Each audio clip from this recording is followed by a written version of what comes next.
Conor Benn is a 154 pounder now. I mean, I sized him up. He will fit in nicely. He'll be a small 154 pounder. He was a really muscular, strong 147 pounder, tiny 160 pounder. So I just think he's making excuses for it, and I don't think we're gonna see. We're not gonna see nothing special with Conor Benn at 147. I think Garcia flattens him, and he's gonna blame it on the weight. Like, if you're already at the point where you're not feeling good about making 147 less than a month before the fight, that is a huge red flag to me. And that tells me, that reinforces my belief that this fight ends with Ryan Garcia by knockout. Chris Mannix and Sergio Mora are making their stance crystal clear, both backing Ryan Garcia to overwhelm Conor Benn at 147, with Mora predicting a devastating knockout when they collide on September 12th. Conor Benn squares up when he misses punches, and he likes to fight square on the inside and attack you. That's a recipe for a disaster with a guy that's his favorite punch is a left hook, and he picks you up with uppercuts. I think Conor Benn's tailor-made for Ryan Garcia, and Mannix sees Garcia holding some dangerous advantages that could put Benn under serious pressure from the opening rounds. He warns that the matchup could become increasingly difficult for Benn if Garcia successfully imposes those strengths. When you're now a month out talking about the struggle it is to get down to 147, and you're going to be going up against a guy that's not going to have any problem making 147. Like, Ryan Garcia is a big, tall guy, but he made 147 against Mario Barrios pretty easily, and I have no reason to believe that he can't do it again. You're going to be going into the ring with a younger, faster, stronger, more skilled, for being honest, guy in Ryan Garcia anyway, and he's going to be making the weight in a much better way than you are. That tells me this could be a really rough night for Conor Benn. Adding to those concerns, Mora sees serious warning signs around Benn's physical condition heading into the Garcia fight. He suggests those issues could leave Benn increasingly vulnerable to Garcia and dramatically influence how the matchup unfolds. Before we used to talk about maybe it's because he's lacking something that he was putting in the system. Now you can actually say that it was that, and it's actually fluctuating weight. You can't be jumping around from weight to weight, going north and then coming back south, expecting to hold down and retain that muscle mass and that power and that strength and that confidence. I think we're seeing a little bit of all that with Conor Benn, and the writing's on the wall. I think Ryan Garcia is really gonna do a number on him. That physical question becomes even more significant for Barry McGuigan, who has concerns about Benn making 147. He suggests the demands involved could diminish some of the qualities Benn normally brings into the ring. Against Garcia, those effects could become increasingly important as the fight develops. At an advanced stage, he's dropping to 147. What it takes out of you to drop that weight, it just kills you. It really takes so much strength. Your resistance goes. You don't even know it. Suddenly, boy, I can't take a shot anymore. You know, your resistance goes, your ability to be explosive goes, all of that. And that's exactly the point I was thinking. How's he going to do 147 and be strong again? So, and I'm not convinced that he's still strong at 147. I think he's got a bit older. He let the bar out to go up and fight Eubank with 160 pounds. The difference between 160 and 147, it's only 13 pounds, but it makes so much difference to a guy's ability to hold a shot, to deliver a shot, to be explosive, to have that explosiveness in the middle of a fight and near the end to be able to get a guy out of there. All of those things go when you burn yourself down to make weight. While McGuigan focuses on the physical demands, Henry Garcia sees a different vulnerability in Benn's approach, viewing Benn's aggressive mentality as a potential liability. He expects Benn's willingness to engage to create major openings as the fight develops. How do you feel like the fight plays out in your eyes? Well, I know, I could just tell you this, it's not going to go 12 rounds. If he says that he's a warrior, and that we have to kill him or whatever, that's a big mistake for him, because that's exactly what we're going to do. We're not going to kill him, but we're going to definitely knock him out. If he has that attitude, like he'll stop at nothing, amigo, that's a bad mistake. Henry Garcia takes that confidence even further, questioning whether Benn has the tools to match Garcia when the fight becomes a battle of skill. He views Garcia at his best as an entirely different challenge, one that could expose the gap between determination and elite level ability. I told you earlier, he's all bark, man. You know, he's gonna spark. He's gonna do whatever. He's gonna try to convince us that he's got it. Bro, he started when he was 17 years old. Okay, he did it because of his dad.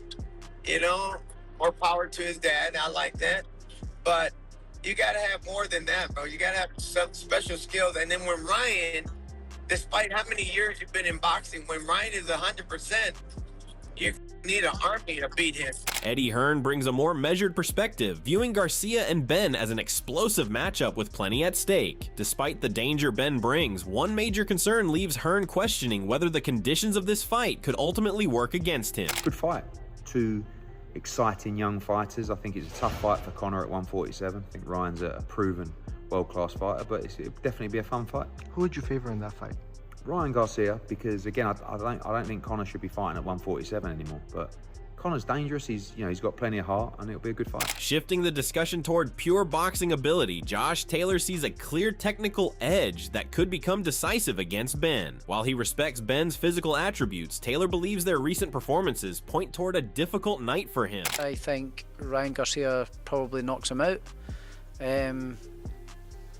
unless everything's all good and all that, you know. But I think that Ryan Garcia is just a better boxer. He's quicker, he's sharper, he's got more experience in the game. I don't think Conor Benn has done well, has improved a hell of a lot. He's quick, he's stronger, he's bigger and stronger than Ryan Garcia. But going off that last performance, I don't think Garcia's got anything to worry about. I think Garcia probably knocks him out after that last performance. That technical debate continues with Mosley, who focuses on the variety Garcia brings offensively. Despite Benn's proven toughness, Mosley sees Garcia presenting problems from multiple angles. Once the exchanges intensify, he expects those differences to become increasingly important. I like the fight. I think Ryan beats him because he's too fast and too sharp for Conor Benn, but publicity-wise and them, sell tickets, I think that Ryan will be the victor in that fight. You think that he'll be victorious? Do you think he stops Conor Benn? Conor Benn's a real tough guy. He might stop him, He might stop him. Yeah, right hand, left hook, right hand, either one. Digging deeper into Benn's overall game, Mosley questions whether his technical development is complete enough for this challenge. He sees gaps in Benn's fundamentals that could become increasingly significant against Garcia. For Mosley, raw aggression alone may not be enough at this level. I mean, I think he has elite power and he comes out. He comes for the kill, so he's elite. I just think that.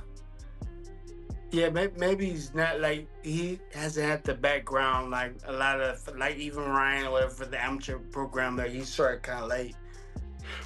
And he's just coming with brute power and strength, and his mentality is like, a killer. So, but sometimes you need more than that, You need the boxing skills to go along with all that, So, I don't think his skills right now, knowing how to move back, forward, sides, just different things, different basics. He's not, I don't think he's actually learned that yet. He kind of jumped in there and just started fighting, so.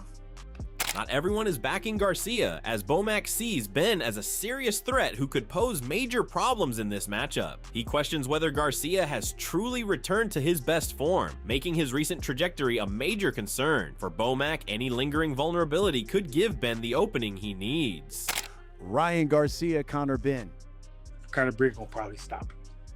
What? Really? He gonna probably stop him, man. Keeper. Ryan he ain't been this since that first fight with Haney, and he got popped. He just had never been that. He never got back to that type of winning. I've seen being firsthand. Man, that dude, he gonna destroy you. You heard it first. You heard it first from Bomac. I hear you. We got it. Paul Smith shifts the discussion toward the physical dynamics of the matchup, highlighting an intriguing contrast between Garcia and Benn. Both bring genuine power, but questions remain over how effectively it will translate. The level of opposition also adds another layer to the debate. For Smith, those details could shape the fight once the exchanges intensify. There's levels in boxing. Now, what I said about this is punch power as well. The higher you go up in your level, the punch power is totally different as well. And again, we've all fought at the top level down the table, and you've been in with some of the top punchers. So have you. So a big puncher at British level, and I think Ben is a big puncher, by the way, and I think it will travel up with him. Whether it does at 140 after boiling down and kill himself mightn't matter. 147 or 154, he did 160. 147, whether it carries up there is a different thing, but Garcia's power is world level. I think that's what we saw with Luke Campbell, and I think that's going nowhere. And I think the power, the chin, the toughness, everything that comes through translates to them levels as well. It's totally different at that level. Taking that physical comparison a step further, Smith turns his attention to Benn's preparation, suggesting the physical demands could compromise his effectiveness on fight night. At the same time, he sees a key advantage on Garcia's side that could become increasingly difficult for Ben to handle. For Smith, that contrast may prove crucial as the fight develops. Well, listen, I think that he's gonna lose muscle just to get down. He's gonna have to lose a bit of muscle because he put a bit on, obviously getting up there for Eubank, and he's probably gonna have to lose size because there's not much fat on him, not much body fat. He's in unbelievable shape all the time, isn't he? So it's interesting. Big fight is rough. There's two big fight. Names, big fight. Yeah. I do fancy Garcia. Yeah, I think I do. I think his hand speed. Conor Benn's got great hand speed, but I think his hand speed is.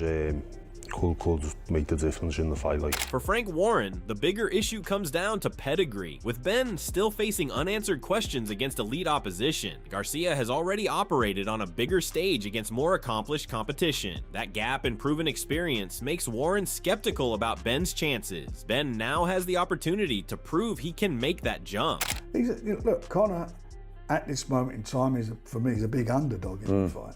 Yeah. I'm sure he'll do his best and he'll fight his best, but I mean, you've got to make Garcia a massive favourite. Yeah, well, it's the known against the unknown, isn't it? Conor's not boxed at that level. And just yeah, but I mean, Conor's not boxed at a high level. Yeah, yet. That's what I'm saying. He's fought Chris Eubanks Jr., 36 years old, whatever he is. Yeah. He's never done it at all. Yeah. At the top. Yeah, sure. With those questions surrounding Ben, Timothy Bradley turns his attention to how the fight itself could unfold. He anticipates an explosive contest where neither fighter will have much room for error. Despite the danger on both sides, Bradley sees one man entering with the stronger position. It is getting ugly. And it's going to get even more fiery, especially when both of them really start getting down and training and having those sleepless nights, thinking about each other. Not in that way. I know the way y'all think, but in the way of I'm gonna hurt you. And when we do get on that day, that week of the fight, you gonna know. You gonna feel my pain. You gonna feel my wrath. All the sacrifice that I've been through, all the training I've been through, somebody's gonna pay for that. I don't see this fight going the distance. I don't see this fight going the distance. Somebody's getting knocked out, period. Somebody is about to get knocked out. And I believe that the favorite should be the favorite. And that's Ryan Garcia. Bradley also identifies durability as another fascinating element of the matchup, with both Garcia and Ben having shown vulnerability in the past. Their ability to recover under pressure could become critical if either man lands clean. For Bradley, that uncertainty makes the exchanges especially dangerous. Both guys have been down before. I've seen Garcia down, he gets up. Right? He gets up. And I've seen Conor Benn go down too. I seen him go down against a guy that don't really punch that hard too. Not a real big puncher. Early in his career, he learned it on the job. Keith Thurman sees Garcia's evolving offense as another serious concern for Ben, with his attack becoming increasingly difficult to anticipate. Garcia may be known for one signature weapon, but Thurman sees signs of a more complete arsenal developing around it. That added dimension could make Ben's defensive task far more demanding. We'll see, man, because, a left hook is still a left hook. Ryan does have that left hook. I mean, Tank said, all you got is that left hook. That's what Tank said back in the day. All you got is that left hook, But we've seen Ryan drop people not just with left hooks to the chin, but left hooks to the body. And I think he landed a straight right on Mario Barrios early on in the last fight. Yeah. So you know, maybe he's learning to develop that hand to be a lethal weapon as well. You know, what I love about these younger guys is as they continue to fight, they really have that room to improve. And it's up to them to prove to the world, to us, to the spectators. Thurman offers a more cautious outlook, suggesting Garcia could be facing a very different test against Benn. He sees elements in this matchup that could force Garcia beyond his comfort zone. That makes the preparation especially important. For Thurman, this is a fight Garcia cannot afford to underestimate.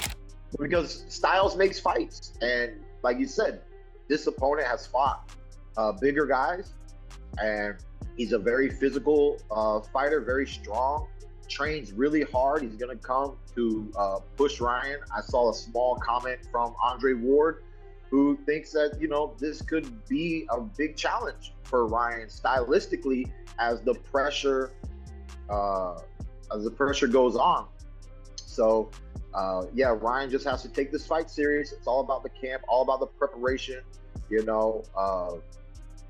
You know, they're both very cocky people, you know, both young, cocky fighters, got a lot to say. But yeah, fight night. It's a great matchup. Robert Garcia, however, returns to one of the biggest questions surrounding Benn before the opening bell. While he gives Benn credit for his toughness, he sees the circumstances surrounding this fight as creating a difficult equation against Garcia. For Robert Garcia, that factor could ultimately play a major role in how the contest unfolds. I think Ryan, look, Conor's a warrior. Yeah. Look, he's a warrior, but he hasn't made 147 in a long time. I think that's gonna hurt him. Yeah. That's gonna really hurt him. To get to 147 is gonna really hurt him, and Ryan hits hard and is tremendously, unbelievably fast. So I think Ryan catches him and hurts him and knocks him out. But he stops Conor Benn. I think so. But Conor, like I said, Conor Benn's a warrior. But I think at 147 it's going to be too difficult for him. Teofimo Lopez takes a closer look at Benn's preparation and spots a tactical concern that could become costly against Garcia. He still values Benn's toughness and determination, but questions whether the current approach is suited to this particular opponent. That detail could become increasingly important once both men begin testing distance and timing. Technicality part, yeah, possibly. Yeah, he's not as technically sounded like the rest of us, but the man has heart, the man has grit. And all you need in boxing is that really to overcome those things and push forward, right? The only thing I would credit, I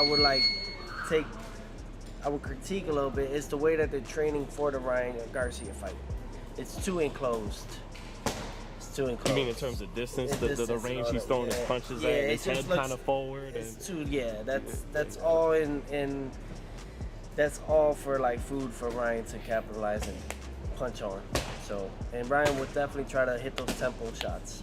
But I'm rooting for Conor Benn, man. Inside Benn's own camp, however, Sims has a much more confident outlook on what his fighter can bring. While Garcia presents challenges Benn hasn't encountered before, Sims suggests Benn brings qualities that could make the fight equally demanding on the other side. His confidence in Benn's approach adds another layer of intrigue to the matchup.